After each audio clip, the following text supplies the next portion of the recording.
후수문중이라고 이렇게 표현을 했어요. 그래서 깨닫고 나서 점수를 해야 되는 데에서 선정과 지혜를 균등히 지니는 뜻을 아직 분명하게 알지 못하겠습니다. 그래서 다시 자세히 설명하시어 미혹을 없애주고 해탈의 문에 들게 하여 주십시오.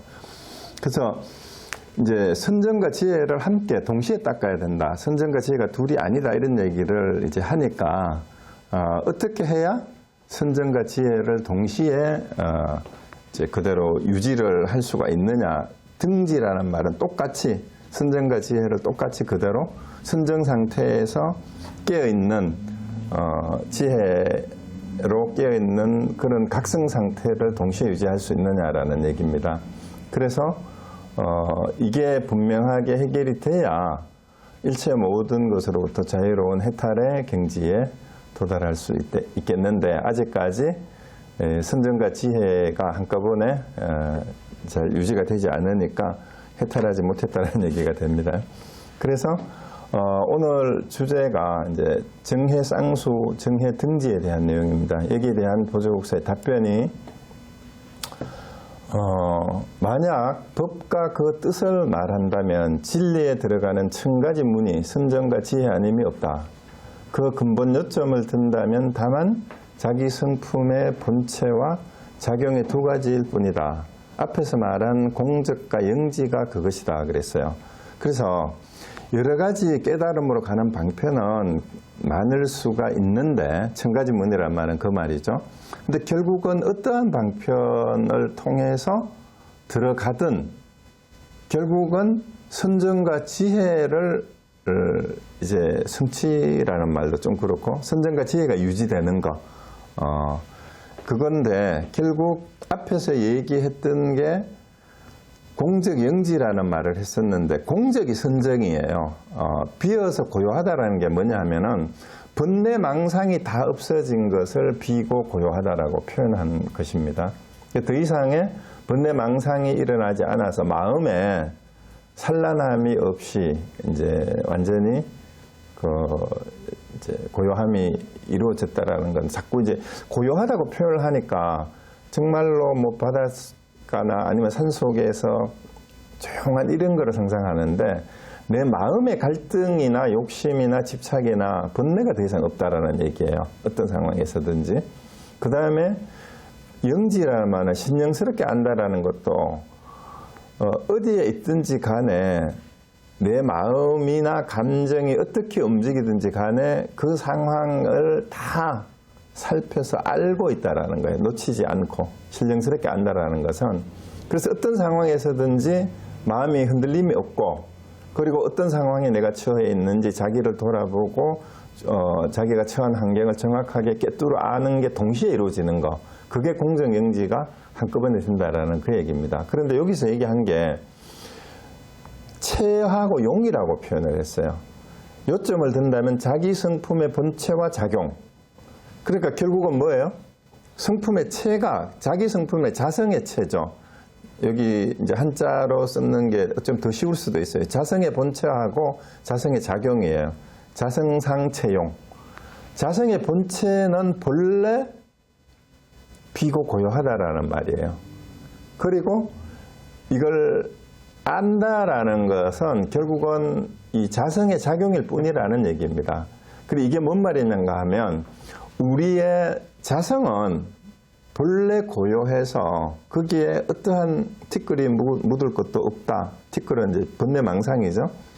그것이 원래 우리 자성의 우리 본래 마음의 바탕인데 자기를 돌아보든 상황을 돌아보든 경계에 대해서 바깥의 대상에 대해서 자기가 살펴보고 아는 것을 정확하게 인지하는 것 그게 영지예요.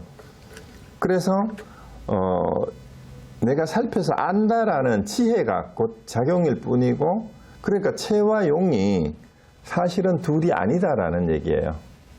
그러니까 본체의 작용이 영지고 그 영지의 바탕이 공적이고 그거는 체하고 용을 나누어서 설명을 하기 위해서 붙인 용어가 체용일 뿐이지 본래 하나이기 때문에 이 둘은 따로 나누어서 사실은 있는 것도 아니고 나누어질 수도 없는 거고 원래 하나예요. 그러니까 물하고 물결하고 똑같은 거예요.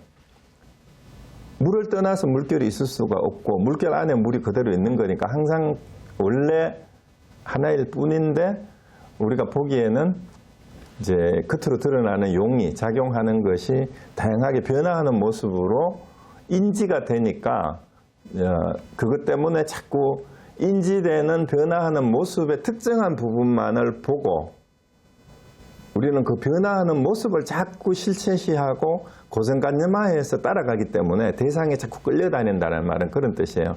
그런데 사실은 그 본체가 드러나서 작용하는 것일 뿐이기 때문에 그 형상에 끌려갈 필요가 없다라는 얘기가 이제 뒤에도 계속 나옵니다. 그러면 이제 좀 더 부연해서 설명하는 걸 한번 들어봅시다. 그래서 선정이 곧 본체고 지혜가 작용이다. 방금 말씀드린 거하고 똑같죠? 선정이 체고 지혜가 용이니까 곧 본체의 작용이기 때문에 지혜는 선정을 떠나지 않았고 작용의 본체이므로 선정은 지혜를 떠나지 않았다. 그 체와 용이 서로 떠날 수가 없는 거예요. 그러니까 설명을 하다가 보니까 이제 굳이 체와 용이라는 말로 설명할 뿐이라는 얘기입니다. 그래서 결국은 선정이 곧 지혜이므로 고요하면서 항상 알고 안다라는 말이 이제 지혜예요. 그리고 지혜가 곧 선정이므로 알면서도 항상 고요하다. 그래서 조계 스님은 누구예요? 네, 해능 스님이죠. 육조 해능대사가 왜 조계 스님이라고 하냐면은 해능대사가 머물던 산 이름이 조계산이에요.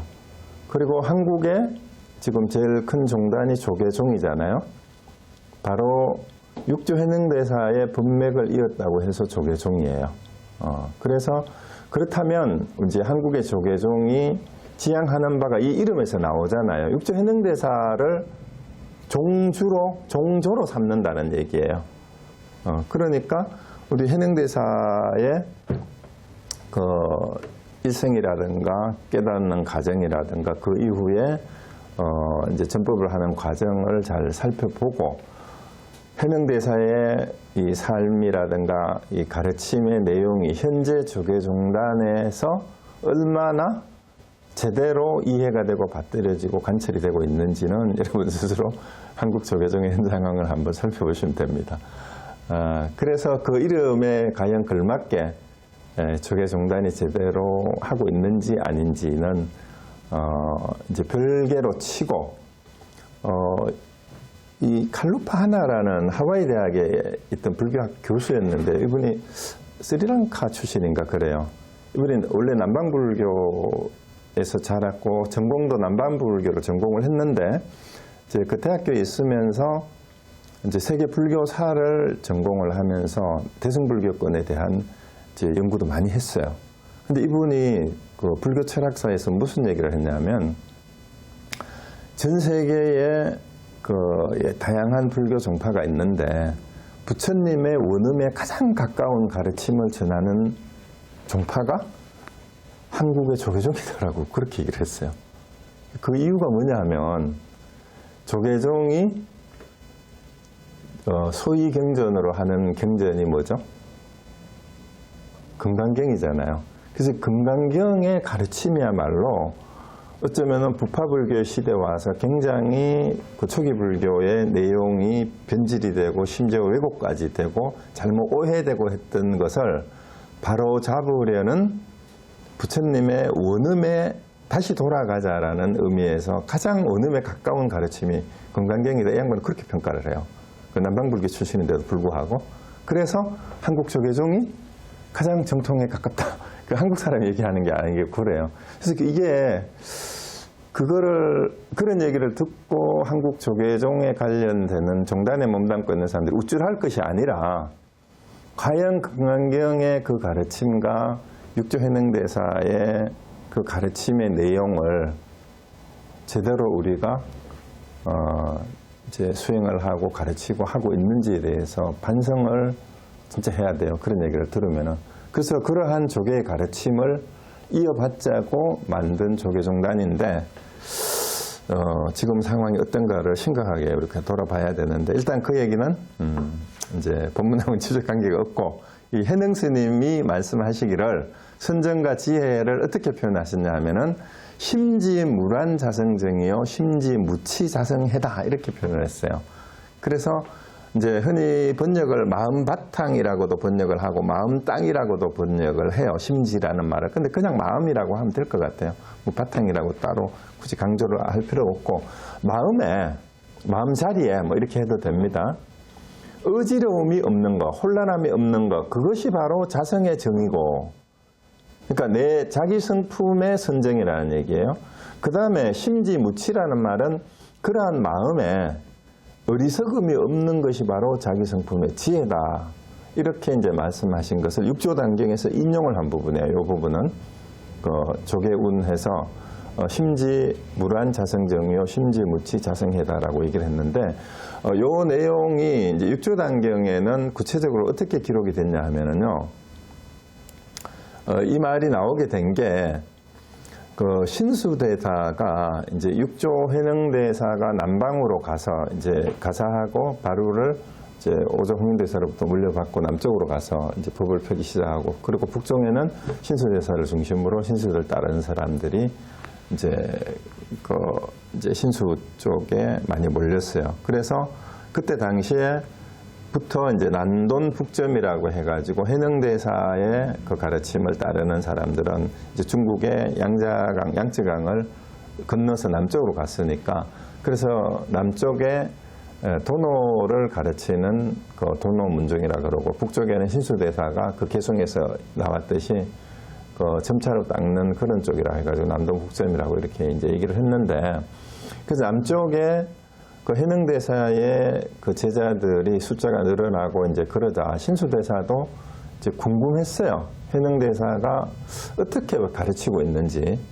요즘처럼 뭐 SNS가 있어가지고 막 그 강의하는 게 녹화로 올려드린 것도 아니고, 그래서 소문이 들리니까 신수대사가 자기 제자를 시켜서 해능 스님은 어떤 식으로 법문을 하고 제자들을 가르치는지 가서 한번 보고 잘 배워서 보고 오너라라고 보냈어요. 그래서 그 지성이라는 신수대사의 제자를 이제 해능한테 보냈는데, 이제 해능대사가 이제 스님이 와서 인사를 하니까 어디서 왔느냐 하니까 옥천사에서 왔습니다. 옥천사가 이제 신수대사가 머물던 그 제일 이름이에요.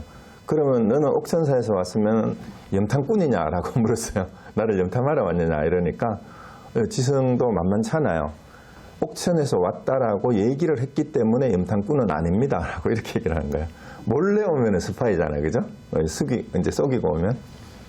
그래서 그러냐, 그럼 어떻게 왔느냐 하니까 이제 우리 신수대사한테 배우다가 이제 스님의 가르침은 어떠한지 이제 배우고자 왔다 이러니까, 그럼 너희 스승은 어떻게 가르치느냐라고 이제 묻는 거예요.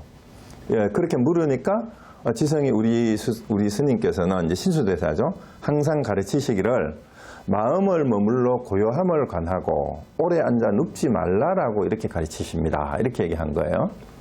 그리고 여기에 주심관정 장자불화예요.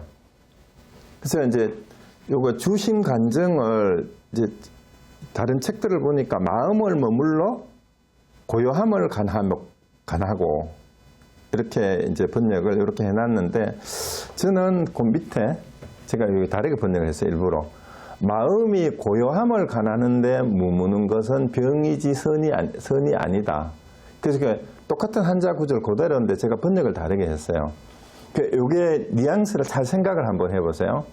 마음을 머무른다라는 말 자체가 뭔가 좀 문제가 있어요. 그럼 뭐 특별한 차이가 없을 수도 있는데, 마음이 작용을 하잖아요. 마음이 고요한 것을 관하려고 하는 데에 자꾸 집착을 하고 머문다라는 뜻이에요. 마음이 고요함을 관하는 데 머무는 거.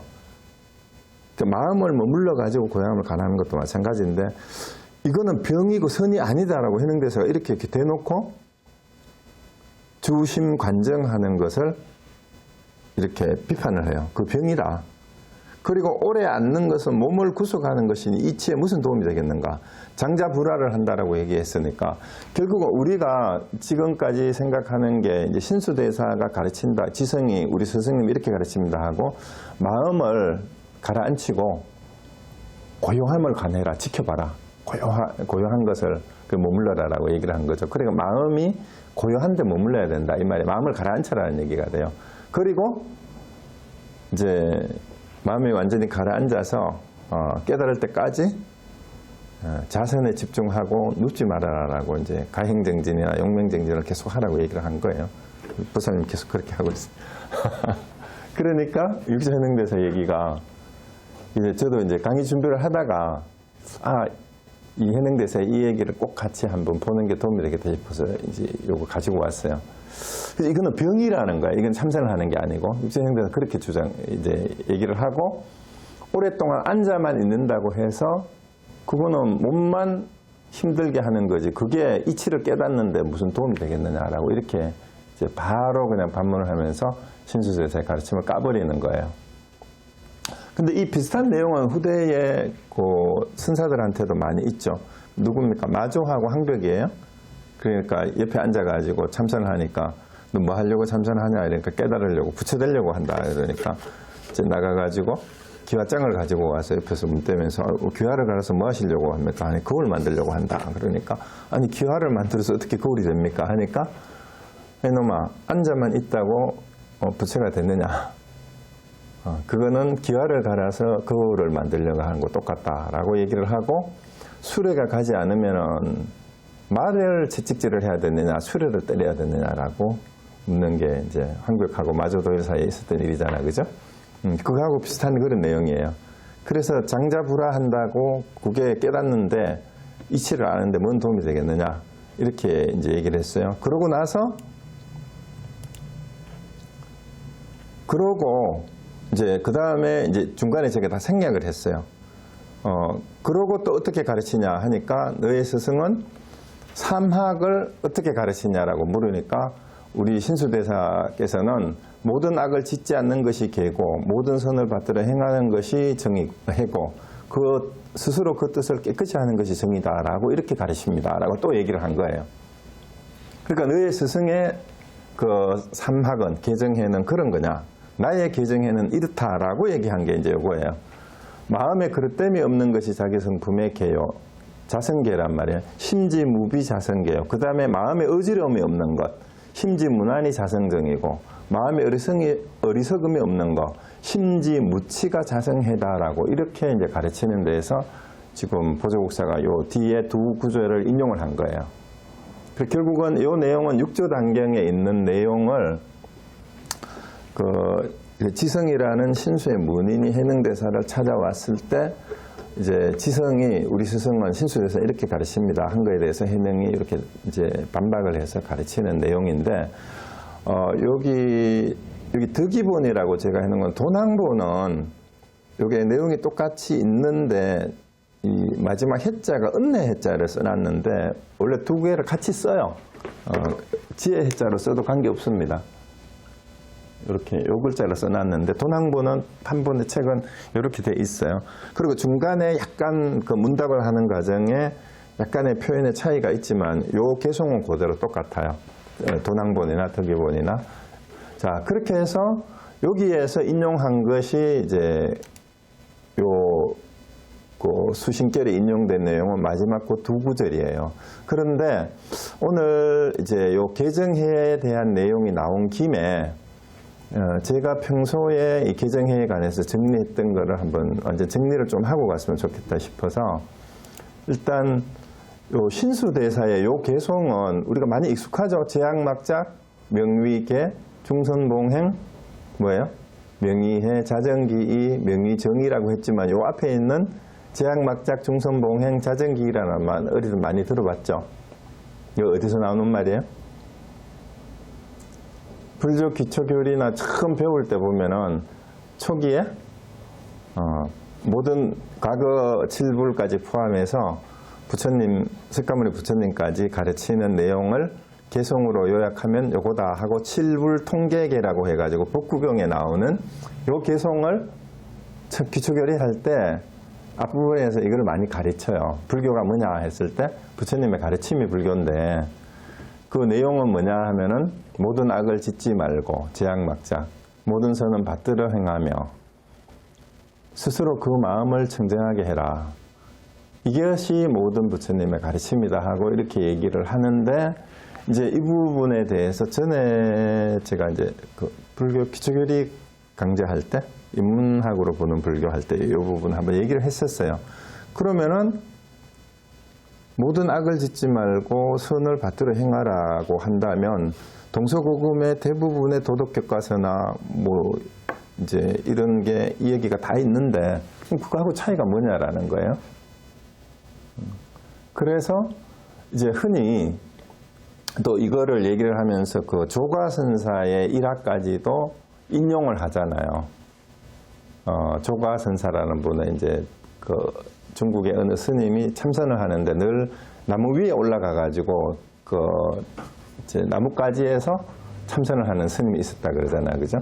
근데 그 스님의 얘기를 듣고 누구죠? 백낙천이었어요. 누구였어요?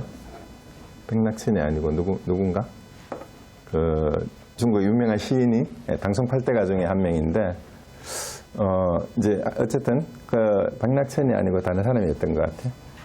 근데 그 사람 찾아가 가지고 이제 어떤 것이 그분은 유학자였기 때문에 자기가 그쪽에 고을의 어떤 이제 벼슬을 하는 태순가 뭐 그걸로 임명을 받아가지고 이제 스님이 있다는 얘기를 듣고 옛날에 그 승리학자들 그 유학의 선비들은 불교를 좀 비방하는 사람들이 많고 스님들이 있으면은 좀 내치려고 하는 그런 일화들이 좀 있어요.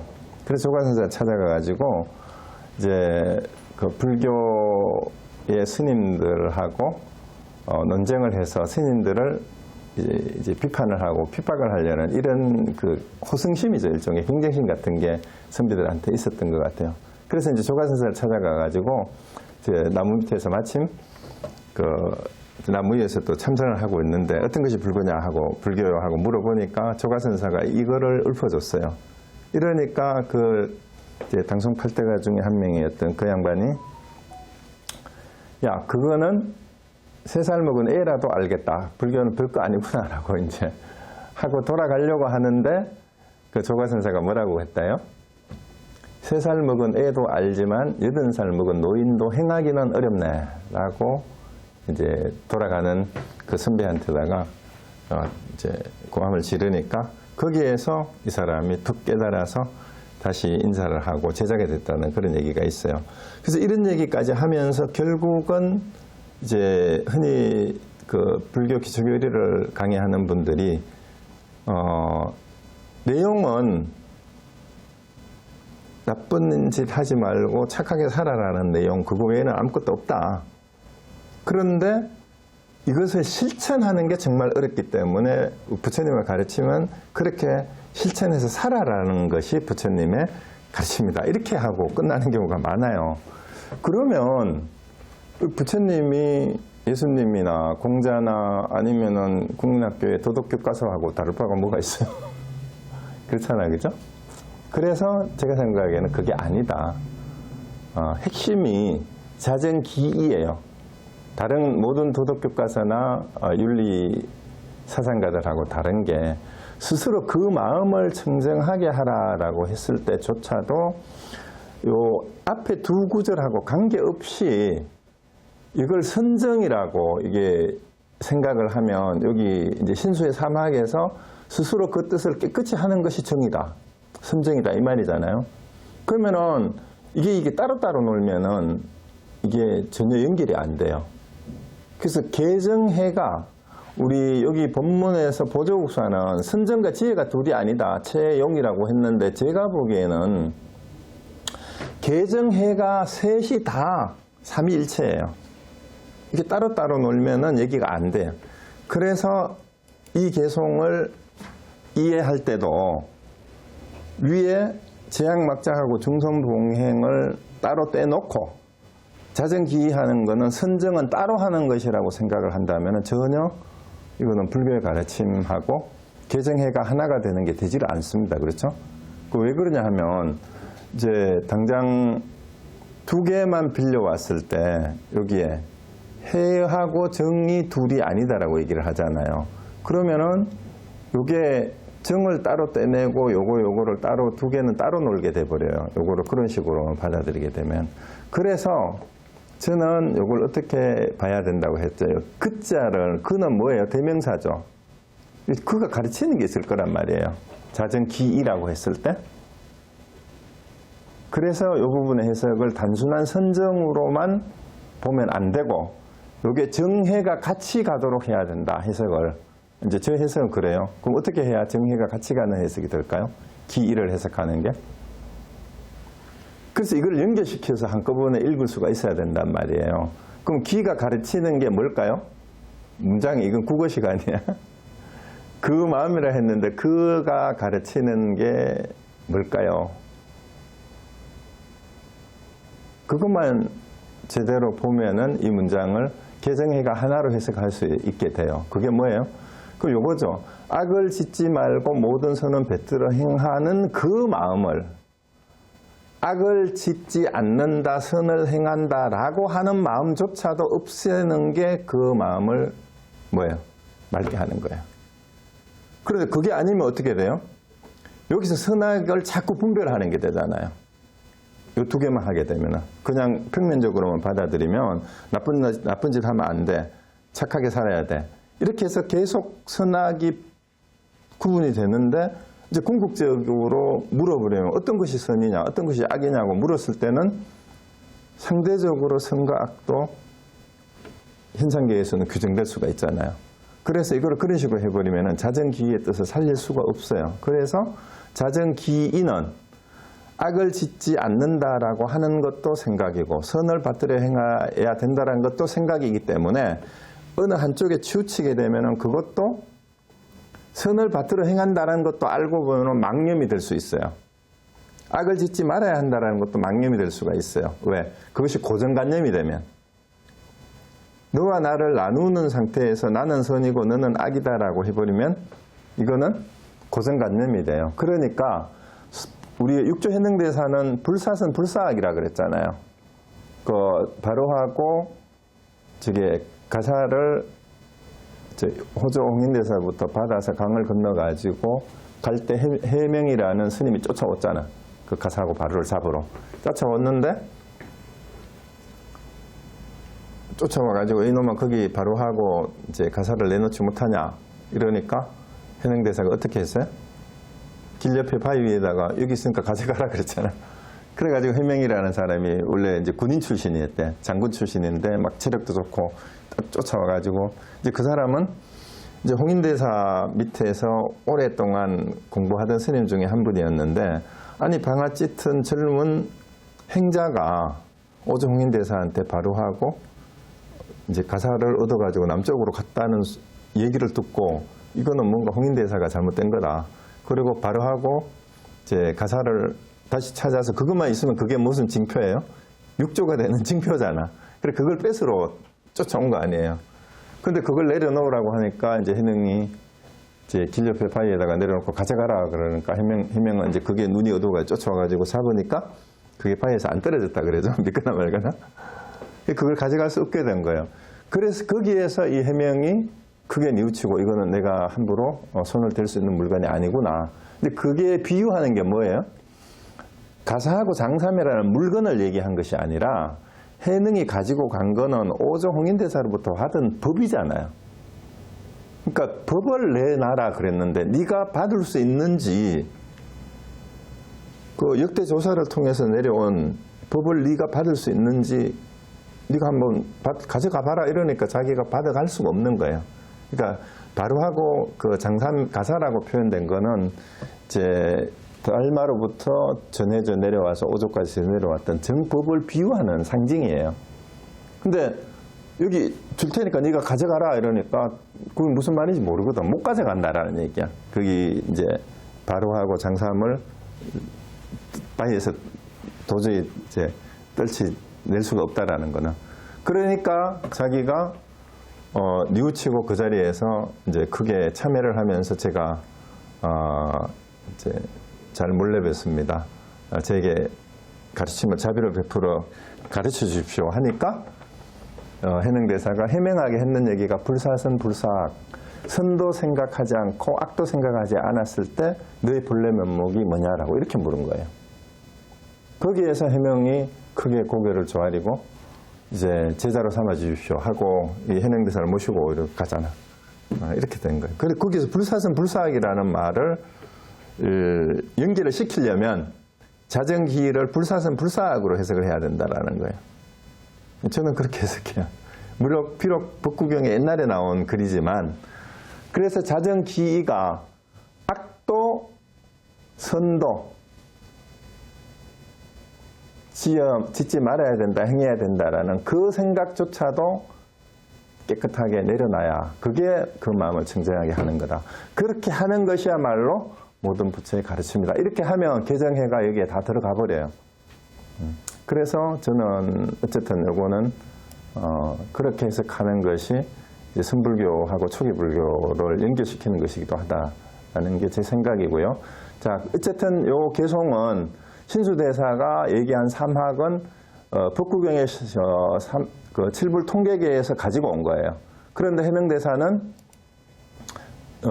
그걸 얘기하지 않고 심지무비, 심지무난, 심지무치가 자성계고 자성정이고 자성해다라고 얘기를 했는데 그 다음에 심지무비를 해석할 때도 저는 어떻게 해석했냐 하면 여기서 그릇됨이 없는 이렇게 해석을 했는데 어긋남이 없는으로도 해석을 해도 돼요. 그리고 어떤 책들은 보니까 대부분이 마음 바탕에 잘못이 없음 이렇게 해석을 했는데 이게 어떻게 해석해야 자성계가 되냐 하면 이제 계에 대해서 생각을 해 보셔야 돼요. 나는 여기에 빗자가 있지만 마음에 시비 분별이 없는 것 저는 그렇게 해석하고 싶어요. 마음에 시비가 없는 거 옳고 그름이 없는 거예요. 그게 계예요. 그러니까 계라는 말이 뭐냐 하면 여기는 원래 시라를 번역한 거고 우리가 계율이라고 썼을 때 계하고 율은 다른데 우리가 계율을 거의 같은 말로 같이 붙여 쓰기도 하고 이러는데 요거는 좀 내면적이고 도덕적이고 자발적인 그런 일종의 규범에 해당이 돼요. 그런데 율은 어떤 단체의 강제 규범에 해당되는 게 율이에요. 그래서 이거는 강제적이고 율을 어겼을 때는 처벌을 받거나 집단으로부터 그 집단의 그 공동체의 어떤 그 일원으로서의 자격을 상실하거나 그래서 제재가 들어가요. 율을 어기면. 근데 사실은 계라는 것은 상당히 그 내면적이고 자발적인 그런 측면의 내용인데 그래서 마음에 시비가 없는 것, 옳다 그러다 하고 하는 것이 없어야 이게 그 습관에 관계되는 거예요. 요거는 계라는 것은 그 이제 평상시에 자기의 행동 습관과 관련되는 내면적인 어떤 그런 것을 자발적인 행동 규범에 해당되는 것이기 때문에 시비 분별하는 게 있으면 이 계가 잘 지켜지지가 않는 이유가 뭐냐면 옳다 그러다라는 분별을 자꾸 가지고 있으면은 자기 생각은 옳고 남의 생각은 또 남이 하는 것은 틀리다라는 분별심이 끊임없이 일어나요. 그러면 이게 자발적으로 지켜야 되는 일종의 규범인데 이것이 시비가 일어나서 상대방은 틀리고 나는 옳다라고 자꾸 주장을 하게 되면은 자발적으로 내 생활을 하는 습관이 되지를 않습니다. 그러니까 이 자기 성품의 계는 자성계라고 얘기를 하잖아요. 그러니까 마음 바탕에 시비 분별이 없는 것이 그냥 계가 돼야 된다. 저는 그렇게 생각을 해요. 그리고 이제 이거는 이제 대꾸로 썼어요. 이제 선정은 그냥 마음이 어떠한 분란이나 어지러움이 없는 거. 그 다음에 그 지혜라고 하는 것도 결국은 마음이 어리석음이 없어지면 저절로 그게 지혜죠. 그래서 이렇게 이제 표현을 했는데, 이제 우리 불교를 공부할 때 흔히 이제 공부해야 되는 건 삼학이고 없애야 되는 건 뭐라 그래요? 탐진치 삼독을 없애고 삼학을 공부하는 거. 불교는 그렇게 표현할 수도 있어요. 우리가 탐진치가 탐욕하고 썩내는 거, 그 다음에 어리석은 거. 탐진치를 없애면은 저절로 삼학이 되니까 탐욕하고 관계되는 게 뭐예요? 탐욕하고 관계되는 게 탐욕이 바뀌면 탐욕이 없어지면 개가 저절로 지켜져요. 개를 어기는 거는 전부 다 우리 탐욕 때문이잖아요. 그죠?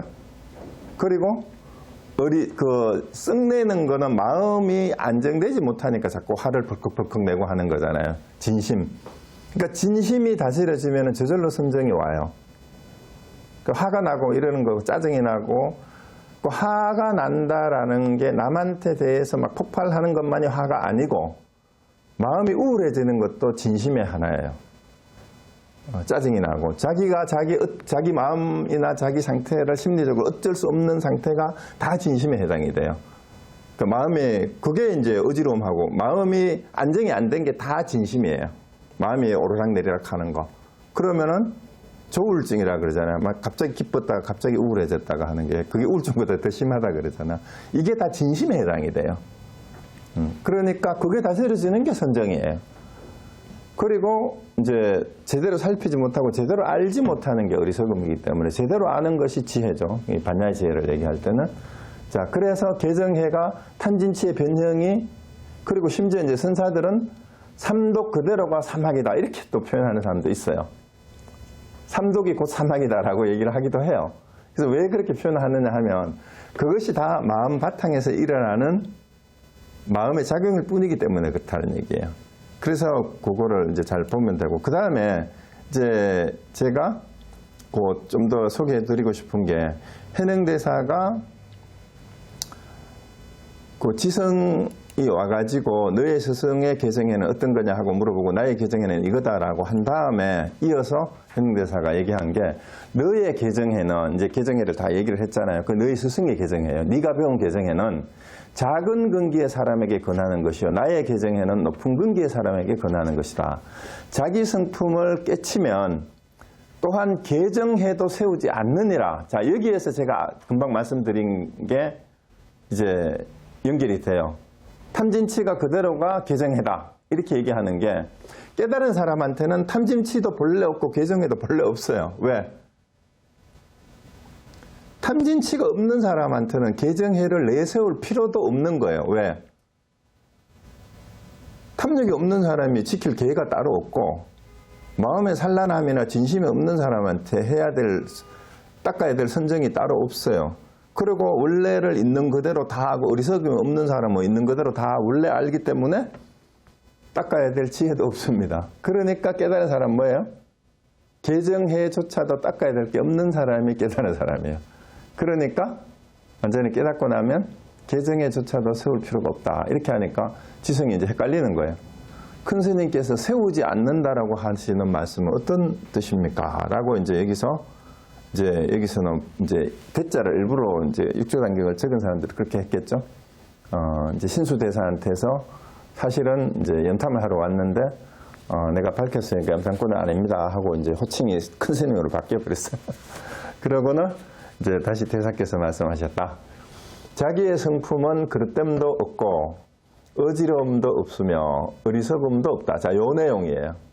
원래 자성이라고 하는 것은 본래 무비고 무난이고 무치라는 거예요. 그래서 원래 그릇됨이라든가 어지러움이라든가 어리석음이 원래 자성에는 그런 게 본래 없다라는 거예요. 그러니까 생각마다 지혜로 간주하여 항상 법의 모양을 떠났는데 무엇을 세우겠는가 이 말이에요. 그리고 자기 성품을 단박 닦으라. 세우면 점차가 있으니 그러므로 세우지 않느니라. 그래서 이제 도노에 대한 얘기를 이제 육조해능대에서는 이렇게 표현을 한 거예요. 우리 자성은, 우리 자기 마음은, 본래 성품은 원래 그런 게 없기 때문에 그 성품의 특징만 바로 알면 일체 모양을 떠나 있기 때문에 거기는 개정해를 닦아야 된다라고, 개정해를 얘기할 것조차도 없다라고 이렇게 얘기를 한 게 이제 육조단계, 여기는 도난본에 있는 내용이 돈수편인데 득이본도 이 내용 그대로 있는데 조금 뒤에 표현이 조금 달라서 이걸 가지고 왔어요.